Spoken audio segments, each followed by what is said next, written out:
성도님들, 공부 잘하는 학생들을 보면 정형화된 자기만의 학습 틀이 있습니다. 예를 들면 우리 어르신들 쉽게 예를 들면 수업 시간에 한눈 팔지 않고, 또 예습복습 성실하게 해가고, 또 그래서 시험 오기 전에 시험 닥쳐서 공부하는 게 아니라 미리미리 이렇게 잘 준비하는 학생이 공부를 아무래도 잘할 수밖에 없겠죠. 건강한 사람들을 보면 건강을 유지하는 자기만의 이 비결이 있습니다. 특히 이게 연세가 드시면 드실수록 자기만의 건강 비법이 있습니다. 예를 들면 자기 체력에 맞는 운동을 하고, 또 폭식이나 과식하지 않고, 또 항상 긍정적인 마음을 가지고 살아가려고 하죠. 이런 분들이 이제 육체적으로나 정신적으로나 아주 건강한 법입니다. 근데 성도님들, 학업이나 건강 관리도 중요하지만, 이걸 잘하는 것도 굉장히 중요하지만 신앙 관리 잘하는 것도 굉장히 중요합니다. 그런 의미에서 오늘 본문은요, 신앙의 우등생이 어떻게 살아가야 하는지를 잘 증거해주고 있습니다. 자, 성도님들, 성경의 많은 위인들 가운데 하나님 마음에 합한 사람이면서 하나님께 가장 많은 사랑을 받고 하나님의 마음을 흡족했던 사람을 고르라면 아브라함도 있고요, 요셉도 있고 여러 명이 있겠지만 그 중에 대표적인 한 사람은 다윗일 겁니다. 즉 성경 안에서 최고의 신앙 우등생을 고르라면 당연히 손가락 안에 꼽히는 사람 바로 다윗일 겁니다. 그런 의미에서 다윗은요, 자신의 인생을 회고하면서 자신이 하나님 앞에서 영적인 우등생이 된 이유, 요걸 시편 86편에서 이야기를 하고 있습니다. 그래서 오늘 보게 될 게 뭐라고요? 영적인 우등생이 된 이유를 4가지로 한번 보도록 하겠습니다. 먼저 첫 번째로 1절 말씀 함께 읽겠습니다. 여호와여, 나는 가난하고 궁핍하오니 주의 귀를 기울여 내게 응답하소서. 성도님들, 반드시 그렇지는 않지만 아무래도 가난하고 궁핍한 사람이 하나님과 좋은 관계 맺을 확률이 높은 편입니다. 다윗도 보면 하나님과 좋은 관계를 맺었을 때는 물질적으로 가난하고 아주 힘들었을 때였습니다. 실제로 광야 시절이 다윗 인생 가운데 영적으로 가장 맑은 시간이었고 다윗 인생의 영적인 하이라이트였습니다. 다윗이 양치던 시절에는 사자와 곰의 위협 속에서 언제나 하나님만을 의지했고, 또 사울에게 쫓겨다니면서 광야를 전전긍긍하고 다닐 때는 그야말로 궁핍했지만 가장 맑은 영혼을 가졌던 시간이었습니다. 하지만 왕이 된 후 부와 권력이 정점에 있을 때 오히려 큰 죄를 짓고 말았죠. 밧세바와 간음하고 밧세바의 남편인 충신 우리아마저도 간접살인을 했던 겁니다. 그러니 성도님들, 혹 우리 인생이 이럴 때가 있습니다. 가난하고 궁핍하게 되었다라고 해서 그 가난과 궁핍함을 부끄러워하지 않으시길 바랍니다. 오히려 이 가난과 궁핍함 때문에 마음이 비워지고 심령이 가난한 자가 되어서 성령님께서 임재하시고 하나님 말씀이 들어올 수 있는 자리가 생긴다면, 그래서 밝고 맑은 영성을 가지게 된다면 이 또한 큰 축복 아니겠습니까? 성도님들, 오히려 심령이 가난한 자가요, 하나님과 더 깊이 동행할 수 있는 가능성의 시간이 열리는 겁니다.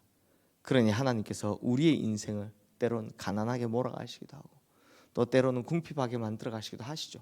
그런 것은 우리를 뭐 만들어 주시려고? 영적인 우등생 만들어 주시려고 하시는 시간임을 꼭 기억하시기를 주님의 이름으로 축원합니다. 이어서 두 번째로 2절 말씀 함께 읽겠습니다. 나는 경건하오니 내 영혼을 보존하소서. 내 주 하나님이여, 주를 의지하는 종을 구원하소서. 자, 다윗은 여기서 경건하오니라는 말을 하고 있습니다. 경건하다라는 말은요, 여러 가지 뜻을 가지고 올 수 있지만 아주 쉽게 설명하면 예배드린다라는 뜻입니다. 예배드린다라는 말은도 하나님 앞에 엎드린다 이런 뜻이 되죠. 우리식으로 하면 하나님 앞에 무릎 꿇는다라는 말입니다. 그러므로 다윗이 하나님 마음에 합한 자가 되고 신앙의 우등생이 될 수 있었던 이유 중 하나는, 또 다른 하나의 중요한 이유는 뭐라고요? 다윗은 항상 하나님께 무릎 꿇고 예배드리는 사람이었기 때문입니다. 우리가 쭉 봐왔지만 다윗 시편을 보면 다윗이 주님의 성전을 사모하여서 주님의 성전을 향하여 예배드린다는 구절이 상당히 많았던 거 기억하시죠? 기억하실지 모르겠지만 다윗이 왜 성전에서 예배드립니다 이런 말 안 하고 성전을 향하여 예배드립니다라고 자꾸 그럴까요? 이게 다윗이 광야에 쫓겨나서 전전긍긍하느라 주님 계신 그 성막을 직접 들어가기가 어려웠기 때문입니다. 못 가니까요. 가면 사울한테 잡히니까. 하지만 어디에 있든지 무엇을 하든지 주님의 임재를 상징하는 곳인 그 성전을 향하여 늘 무릎 꿇고 예배드렸다라는 겁니다. 그러니 하나님께서는 이런 다윗을 늘 사랑하셨던 겁니다. 그러므로 성도님들, 하나님 앞에 예배드리는 자는 하나님께 사랑을 듬뿍 받을 수 있습니다. 그러므로 언제든 어디서든 무엇이든지 하나님 앞에 예배드리는 자의 삶을 꼭 살아가시기를 주님의 이름으로 축원합니다. 이때 중요한 것은 예배드릴 때 중요한 건 예배드리러 나갔다, 그냥 교회에 왔다, 이게 중요한 게 아니라 뭐가 중요하다고요? 영과 진리로 하나님 앞에 나가는 것이 중요한 겁니다. 몸만 와 있다고 해서 예배드리는 거 아닙니다. 보십시오. 오히려 다윗은 성전에 출입하지 못했어도 하나님 앞에 성실하게 예배드리는 사람으로 하나님께 사랑받지 않았습니까? 오히려 그때 더 사랑받지 않았습니까? 그러므로 우리 성도님들의 삶 자체가, 삶의 모든 순간순간 어디든 간에 영과 진리로 드리는 성실한 예배를 드리시는 성도님들 되시기를 주님의 이름으로 축원합니다. 계속해서 세 번째로 우리 3절 말씀 읽겠습니다. 주여 내게 은혜를 베푸소서, 내가 종일 주께 부르짖나이다. 자, 이번에는 하나님을 향하여 부르짖는 사람이 하나님께 사랑받는 영적 우등생이 될 수 있다고 합니다. 자, 성도들, 문제가 있고 어려움이 있죠. 그럴 때가 있습니다. 그러면 우리 마음에 응어리가 생기기 마련입니다. 그렇죠. 답답하기 때문에요. 걱정이 되고 염려가 되기 때문입니다. 이 문제를 어떻게 해결할까 하는 이 답답함도 떠나지 않고, 또 참 우리가 너무 하나님을 닮아 머리가 좋다 보니 계산이 되는 겁니다. 아, 이렇게 되면 이렇게 될 것 같은데 하는 염려와 걱정이 떠나지 않기 때문입니다. 그때 대부분의 사람들은 어떻게 합니까? 마음을 터놓을 수 있는 사람을 찾아가서 그 사람에게 하소연하고 마음을 토로합니다. 하지만 그렇게 한다고 문제가 해결되지는 않습니다. 속만 좀 시원할 뿐입니다. 그리고 이런 방식은 하나님께서도 그렇게 기뻐하지 않으십니다. 반대로 하나님께서 가장 기뻐하시는 사람은 어떤 사람입니까? 종일 주님을 향해 부르짖는 사람입니다. 무슨 말이냐? 하나님 앞에 문제가 생기면 그 문제 들고 나와서 매달리고 엎드리는 사람을 하나님께 사랑해 주신다는 겁니다. 다윗이 그런 사람이었습니다. 하나님 앞에 자신의 인생 문제를 온전히 아뢰고 하나님과 해결을 보는 사람이었습니다. 즉, 사람을 향해서는 입술을 닫고 하나님을 향해서는 입술을 크게 벌리는 사람, 그가 하나님 마음에 합한 사람이 된 겁니다. 이런 다윗이었기 때문에 영적인 우등생이 될 수 있었던 거죠. 성도님들 기억하십니까? 이 시편, 다윗 시편 보면 누구를 향해 막 심한 욕을 하듯이 막 불평하는 장면이 나오죠. 그때 제가 뭐라 그랬습니까? 이 이야기를 사람에게 하면 죄가 되고 불평이 되지만 이 이야기를 하나님께 하면 기도가 되더라. 똑같은 이야기인데 이 이야기를 사람에게 하면 죄가 되고 불평이 되지만 똑같은 이야기를 하나님한테 하면 기도가 돼서 성경에 막 기록되더라. 기억하시죠? 사랑하는 성도님들, 우리에게도 답답한 문제 있지 않습니까? 왜 없겠습니까? 살아가는데 그런 문제 하나도 없는 사람 없습니다. 그럴 때 누구 앞에? 주님 앞에 마음을 열고 입을 크게 벌리시길 바랍니다. 잘 아시겠지만 사람을 향해서는 많은 기대하지 않는 게 가장 좋다는 거 꼭 기억하시기를 바랍니다. 마지막으로 4절 말씀 함께 읽겠습니다.